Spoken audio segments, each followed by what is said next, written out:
Jornal da Manhã. A palavra do prefeito. Muito bem, conosco hoje, presença do prefeito de São José dos Campos, Felício Ramuto. Prefeito, muito bom dia. Para se dar bom dia, prefeito, a coisa está complicada em São José dos Campos, né? Parece, na região aqui, né? Do ponto de vista de saúde sanitária, não tenha dúvida. Aumento no número de casos da Covid-19. Vamos falar sobre isso, dar um bom dia, né? Bom dia, Clemente. Acho que sim, sempre é importante dar bom dia. Nós somos otimistas, mas em relação a isso, cada um tem que fazer a sua parte, Clemente. O número de internações, confirmações subiu muito, não só em São José, como na região e no mundo, porque a gente vem acompanhando, né, as outras cidades fora, na Europa, Estados Unidos, enfim, uma situação cada vez mais crítica. Inclusive, o governo do Estado de São Paulo antecipou, eu vi aqui na sua notícia, a avaliação do Plano São Paulo para amanhã. Isso. Clemente, eu sempre fui transparente em relação à apuração dos dados de São José. E sempre disse, quando eu entendia que São José não estaria naquela fase, eu deixava claro por que não estaria com os dados e informações. E considerando os critérios do Plano São Paulo, amanhã nós devemos ir para a fase laranja. Ou seja, vai regredir, então. Tanto a cidade de São José quanto a região. Tudo indica, se os critérios permanecerem o mesmo, os números indicam para a fase laranja. Sim, eu acredito que até outras regiões acontecerá isso. Vamos acompanhar, mas tudo indica pelos nossos dados. A gente sempre disse que nós tínhamos uma equipe competente que fazia a sua apuração em relação à real fase que São José estava. Tudo indica amanhã, fase laranja. A Regional da Saúde do Governo do Estado é em Taubaté, prefeito. Isso. Esse trabalho é feito em Taubaté, envolve Taubaté e o entorno dele, é todo o Vale do Paraíba, São José está incluso. Como é que está a situação de São José neste momento em relação à Covid-19? Olha, em relação à Covid, a gente teve um aumento no número de confirmações, logo após o ano novo, inclusive vi reclamações. A gente tinha a ala Covid, que sempre deu conta de atender, triplicou o número de pessoas com sintomas que procuraram as nossas alas no Hospital Clínica Sul, no Hospital Municipal, nos 2 finais de semana atrás, né, mostrando de fato que as comemorações de Natal, Ano Novo, foram muito ruins. Colaboraram para isso. Não só isso. A gente tem ainda os jovens que insistem em se aglomerar, né, fazer as suas baladas, suas festas, comerciantes que insistem em manter o seu comércio fora do horário estabelecido, no caso, na fase amarela, que seria 10 horas da noite. Fizemos várias operações contra a perturbação de sossego público, fluxo no final de semana passado e também várias atuações. Chegamos até num bar e restaurante que estava com as portas fechadas e funcionando após o horário, com uma balada dentro, né? Até isso nós encontramos. Então parece que o pessoal realmente cansou. E se eles cansarem, o risco aumenta para todos nós, né? Para todos, para os parentes, para os mais idosos.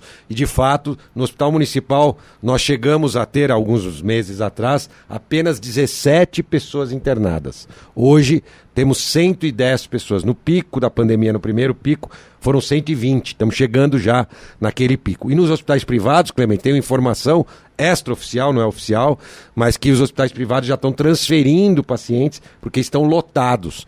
As suas UTIs estão transferindo pacientes. Então a rede pública está mobilizada, mas se continuar neste ritmo de aumento de contaminação, a situação vai ficar muito difícil, não só em São José, mas na região, no estado, em outras cidades. Poderá faltar vagas de UTI, então, no caso? O nosso trabalho público é não deixar fazer com que isso aconteça. Mas é claro que mais gente na UTI, mais gente internado, mais chance de óbito. Então o número de óbitos tem aumentado, né? E é isso que a gente não quer. Mas a minha obrigação como prefeito da Secretaria de Saúde é não deixar faltar leitos. Mas também cada um tem que fazer a sua parte, né? É a mesma coisa, como eu te disse, que vi as reclamações. Nós temos uma grande estrutura para receber no ambulatório e de repente a gente viu o ambulatório lotado, demorando 2, 3 horas por conta do volume gigantesco de pessoas que apresentaram sintomas depois das festas de final de ano. Exatamente, eu vi o Dr. Danilo Stanzani, que é o secretário de Saúde, comentando em uma entrevista que o resultado pior seria dentro de 15 dias, para o dia 15 de janeiro. Aqui, hoje é dia 14, então...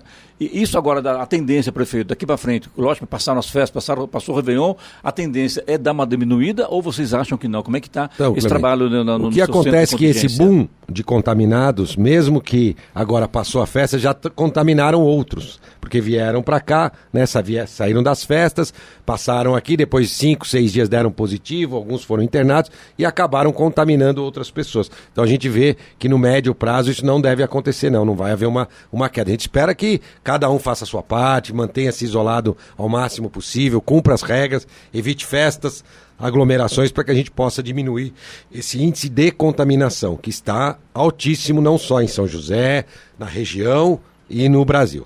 Prefeito, com esse cenário, né, que não é nada bom pelo que a gente está vendo, como ficam as voltas às aulas em São José? A boa pergunta, eu tive ontem no Palácio do Governo, acompanhando a apresentação do secretário Rossielli sobre a questão da volta às aulas. Primeiro que a volta às aulas agora voltará em qualquer fase, até na fase vermelha, com 35% dos alunos. Então o nosso retorno nós faremos com 35% no dia 8 de janeiro.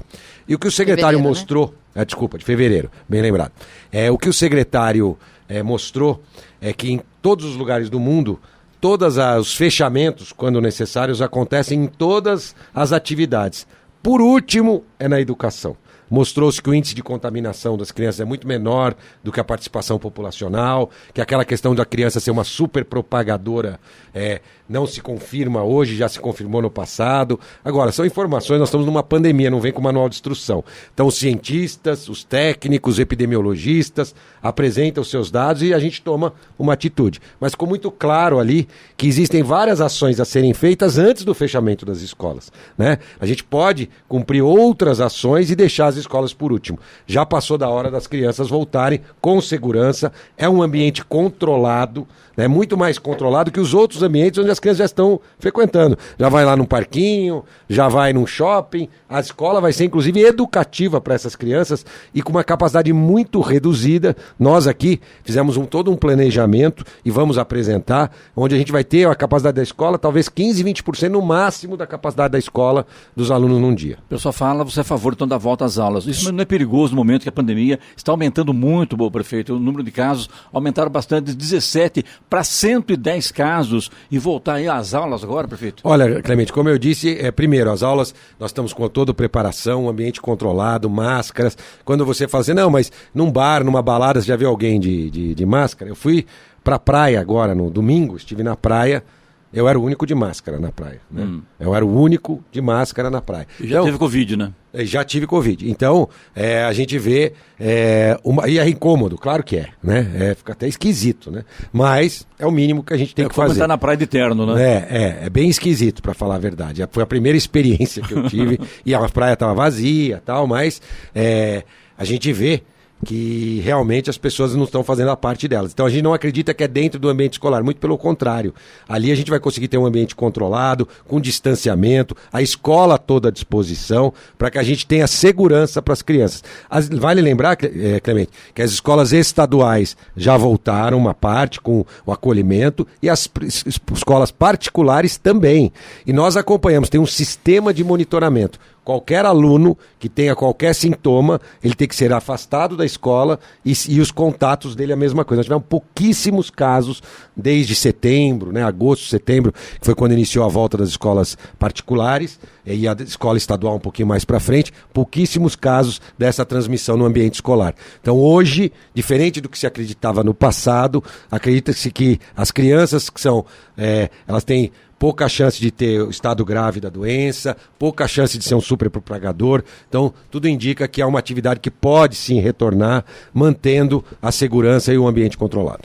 Agora são 7h29, conosco o prefeito de São José dos Campos, Felício Ramute. Repita. 7h29. Jornal da Manhã, edição regional São José dos Campos. Oferecimento assistência médica Policlin Saúde. Preços especiais para atender novas empresas. Solicite sua proposta. Ligue 12-3942-2000. E Leite Cooper, você encontra nos pontos de venda ou no serviço domiciliar Cooper 2139-2230. Vamos agora aos indicadores econômicos. Euro cotado a R$ 6,45 com queda de 0,60%. Nos Estados Unidos, Wall Street fechou estável ontem em um dia marcado pela votação do julgamento de Donald Trump no Congresso e novidades do Fed, o Banco Central Americano. O Dow Jones Industrial fechou em queda de 0,1% a 31.060 pontos e o tecnológico Nasdaq subiu 0,4% a 13.128 pontos. No Brasil, o principal índice da Bolsa fechou no vermelho ontem. A queda do Ibovespa foi de 1,67% a 121.933 pontos. Já o dólar fechou em leve queda de 0,24% a R$ 5,31. 7h32. Repita. 7h32. Conosco hoje aqui, prefeito São José dos Campos, Felício Ramuto. Prefeito, fica à vontade. Olha, Clemente, nós anunciamos essa semana mais uma medida importante para beneficiar aqueles que mais precisam, que foi a isenção do IPTU e da taxa de lixo. Aqueles que recebiam auxílio emergência, que recebiam e deixaram agora de receber o auxílio emergencial. Então são mais de 24 mil famílias que poderão ser beneficiadas, assim como as outras isenções do IPTU, para desempregados, para aposentados, enfim, tem lá as regrinhas, ele tem que seguir o mesmo critério, ser o proprietário de um único imóvel, no caso 60, 70 metros quadrados, foi mais uma ação. Nós fizemos aquela beneficiando os micro e pequenos empresários, onde nós perdoamos as multas emitidas no ano passado. Deste ano nós não iremos repetir esta anistia. Então, os empresários já passaram por aquela fase de aprendizado e agora quem não cumprir as regras vai ser multado em R$5 mil, né? E nós não faremos e repetiremos essa anistia do ano de 2021. Mas as de 2020 também nós anistiamos. Então, duas ações importantes nesse momento de crise difícil. Eu vi aqui, acompanhei a reportagem da questão dos automóveis, né? Agora vi uma questão da Ford. Então, a cidade tem que tomar iniciativas para que a gente possa. E vou aqui em primeira mão, Clemente, anunciar que provavelmente na semana que vem nós vamos lançar o nosso plano municipal de investimentos através de concessões ou parcerias. Então nós vamos listar uma série de investimentos que podem ser feitos na cidade através de concessões ou parcerias. Eu vou emitir um decreto com a lista desses possíveis investimentos e a nossa assessoria de projetos especiais é quem vai acompanhar todos esses projetos de investimentos privados, trazendo geração de emprego, renda, mais uma medida para aquecer os investimentos na cidade, para a gente poder gerar mais emprego e renda. Para o empresário de São José ou todo mundo está aberto a todos? Não, vão ter concessões e parcerias que vão ser até internacionais, né? Mas com esses investimentos a gente gera emprego aqui, se tiver obras incluídas, o próprio aeroporto é uma delas, já vou antecipar. Então a gente tem uma série de possibilidades, que a Arena, a concessão da Arena, do Martins Pereira, nós vamos listar todos os ativos possíveis de concessão, né? Através de concessão ou parcerias, para que a gente possa atrair recursos para a cidade. Vamos fazer esse anúncio em breve. Só lembrando que essa anistia que aconteceu, a prefeitura deixará de arrecadar R$7 milhões, é isso, né? Com essa do auxílio emergencial, sim, as duas juntas, por volta de R$15 milhões que nós deixaremos de arrecadar, mas já vimos aonde podemos economizar, conta de luz, conta de água, pequenas coisas que não são serviços essenciais, educação e saúde, para a gente compensar essa perda. Quer dizer que não vai faltar, o caixa vai ficar equilibrado. Prefeito. É verdade. E teve uma notícia importante, apesar de não ser muito bem, não foi assim muito divulgada. São José hoje é a quarta cidade em ICMS do estado de São Paulo. Quarta cidade. Nós chegamos a ser a sexta ano passado, agora retornamos à quarta cidade. Então tem São Paulo, Paulínia, Guarulhos, São José dos Campos. Né? Então, isso mostra que as atividades econômicas de São José estão retomando e nós estamos retomando ao lugar onde a gente nunca devia ter saído. Já vamos conseguir alcançar a terceira cidade em arrecadação do imposto do ICMS do estado. Você é a favor desse aumento do ICMS às lojas de automóveis, prefeito? Porque São José tem muita loja de automóvel e está todo mundo reclamando dessa medida do governo do estado, né? Olha, é claro que qualquer aumento de imposto é muito ruim, né? É muito ruim. Agora, eu não sei a situação dos cofres, né? Do caixa da cidade, do estado, é uma decisão que compete ao governador. De uma certa forma também, isso a gente não pode deixar de dizer, se aumentar a arrecadação de fato, né? A cidade também passa a ter esse recurso com um valor maior. Mas, obviamente, qualquer aumento de imposto não é bem-vindo para o cidadão. Prefeito, pergunta aqui do Tomás, ele é do Urbanova. Ele está querendo saber o seguinte, que desse uma resposta às ações reais para os fluxos que se instalaram principalmente na região de Alphaville. Aliás, né, não só no Alphaville, o Urbanova como um todo, os fluxos, a coisa é muito complicada e estão dizendo o seguinte, que ninguém consegue resolver o problema e eles passam um momento impossível de se descansar, de se dormir, de se viver tranquilamente. É a reclamação também do Sérgio, que ele fala inclusive da Avenida Aguaí, que é localizada atrás do Alphaville 2, que virou o novo point dos fluxos. E a Gisele, ela também reclama do fluxo no bairro Urbanova, e ela diz que não tem mais, não é só final de semana, agora é praticamente de segunda a domingo. Ou seja, prefeito. Tudo migrou para a região do Urbanova. Olha, uma boa né? colocação, viu, Clemente? Na verdade, as ações acontecem, inclusive no Urbanova, né? Porque, na verdade, o cidadão não vê aquele fluxo que a polícia e a guarda deixou de fazer com que acontecesse. E acaba, claro, escapando um ou outro. Nós demos a solução para Urbanova e para o Aquários, uma solução diferente do restante da cidade, onde os próprios condomínios poderiam se juntar através da atividade complementar da guarda, né, e tem um trabalho de prevenção da guarda com viaturas exclusivas para lá. Isso está sendo discutido nos condomínios, como por exemplo a ACI, os lojistas do centro fizeram, pagando esses guardas para estarem exclusivamente ali nos horários de folga. Então a gente não diminui a equipe de guardas na cidade e consegue fazer um trabalho para evitar. Mas tem um detalhe, Clemente, eu sou muito transparente, muito claro, muito objetivo e tenho que sempre falar a verdade. 80% das pessoas que estão naqueles fluxos da Urbanova são da Urbanova. Ou seja, são filhos... São moradores da Urbanova. São filhos, talvez, de pais que ligam reclamando, né, em relação ao fluxo. Né? Nós temos as placas de veículos apuradas. Isso, prefeito de cidade, é uma denúncia muito grave, né, prefeito? Foi feito um trabalho de inteligência, né? Nós temos essas informações, foi feito um trabalho de inteligência, onde a gente vê que a maioria das pessoas que estão ali, inclusive, são da própria Urbanova. Repito, filhos daqueles pais que estão ali, que saem, né? E na verdade estão ali, pertinho de casa, fazendo barulho, atormentando a vida, às vezes da própria casa dele ou de outros moradores. Então, isso também tem que deixar claro, né? O fluxo, a origem do fluxo não é a prefeitura, a origem do fluxo é do cidadão que não exerce a cidadania respeitando os outros. E aquele cidadão é filho, neto de outro cidadão que às vezes é aquele mesmo que está reclamando. O ideal é se todo mundo cumprisse a cidadania de respeitar, né, o sossego público, uma coisa também que não é muito complicada, é simples, mas infelizmente os jovens insistem em manter esse tipo de atividade que atrapalha a vida dos outros e não exercem a cidadania. Mas existe solução, ali é um fluxo diferente do que acontece em outras regiões da cidade e um trabalho de prevenção, ou seja, uma ronda constante aos finais de semana para evitar a formação do fluxo. Porque o fluxo é assim, Clemente. Eles falam que hoje é direto, né, Giovanni? De segunda a domingo ninguém consegue, tem fluxo todos os dias, né? Na verdade não é verdade, né? Isso não procede de forma alguma. Entendi. Né? Pode ser que um dia aqui, outra colar, a gente acompanha, a gente tem toda a inteligência, as ligações do 190, nós temos todas as ligações, inclusive depois da lei das adegas, não é o caso do Urbanova, mas depois da lei reduziu muito as perturbações de sossego público, eu não estou falando, porque às vezes na frente da adega então reduziu muito. E em relação aos fluxos, o final de semana passado foram 9 fluxos que deixaram de acontecer.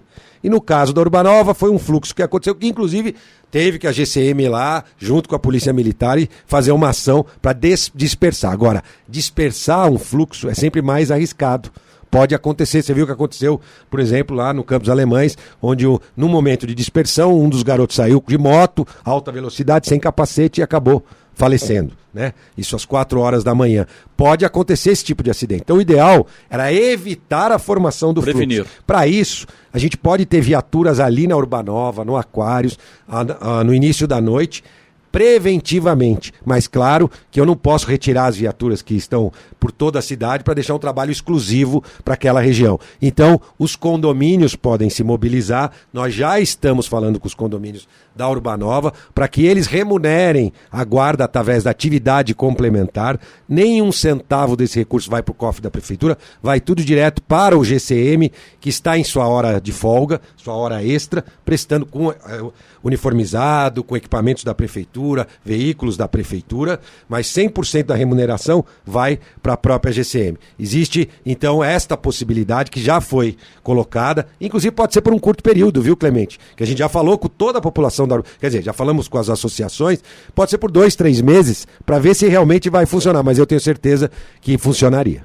Hora. 7h41. Repita. 7h41. Jornal da Manhã, edição regional São José dos Campos. Oferecimento Leite Cooper. Você encontra nos pontos de venda ou no serviço domiciliar Cooper 2139-2230. E assistência médica Policlin Saúde. Preços especiais para atender novas empresas. Solicite sua proposta. Ligue 12-3942-2000. 7h44. Repita. 7h44. Prefeito Felício, o tempo está se esgotando aqui já, né? Sobre radares, como é que você tem falado? Todo mundo reclamando sobre os radares, que aumentou o número de radares, que se é para multa ou não. É verdade, Clemente. Na verdade, nós estamos instalando as 1.000 câmeras, o maior projeto de inteligência, cidade que vai ter o maior número de câmeras por habitante, uma para cada 700 habitantes. E o pessoal está vendo essas câmeras sendo instaladas e às vezes confundindo com o radar de velocidade. A câmera vai poder multar sim, se você fizer uma conversão irregular, sim. Mas não é um radar de velocidade. Todas essas câmeras, 1.000 câmeras, muita câmera que está sendo espalhada na cidade, graças a Deus. São José vai cair ainda mais os índices, é o melhor índice de segurança dos últimos 19 anos e nós vamos ser modelo em segurança pública com inteligência. Câmeras com leitor de placa para identificar se seu carro foi roubado, câmeras com reconhecimento facial. Então isso são câmeras, não são radares para velocidade. São câmeras que também podem multar se acontecer algum tipo de infração do motorista, mas não pela velocidade. As de velocidade são aquelas que já estavam instaladas, que são os radares que também leem placas. Aquelas compridinhas, então, são as de velocidade. Aquelas maiores, com a caixa de metal, de plástico, não sei. Isso e mesmo. essas menores, branquinhas, que estão aparecendo agora, são exatamente essas que não são radares. Exatamente. Tem as câmeras fixas, Eloy, e tem as câmeras que são aquelas redondinhas. As dois tipos estão instalando. É que as fixas se confundem com os radares, mas não são também. São umas brancas, né? Isso, todas são brancas, na verdade. Tudo novo que está instalando, na sua rua hoje, estão instalando uma câmera agora, não se trata de um radar. É uma câmera de monitoramento. Mas Nenhum que pode radar multar. novo está sendo instalado. Pode multar, mas não para a velocidade. E sim. Ele não é para ver a velocidade. Então, qualquer nova câmera que apareça no seu bairro, na sua região, não se trata. Nós não estamos instalando nenhum novo radar na cidade nos últimos 2 meses e não instalaremos nos próximos. São só câmeras. Perfeito, obrigado. Eu que agradeço, um bom dia a todos, cuidem-se, muito importante que a gente vença essa etapa crítica da Covid na nossa cidade, no estado e na região.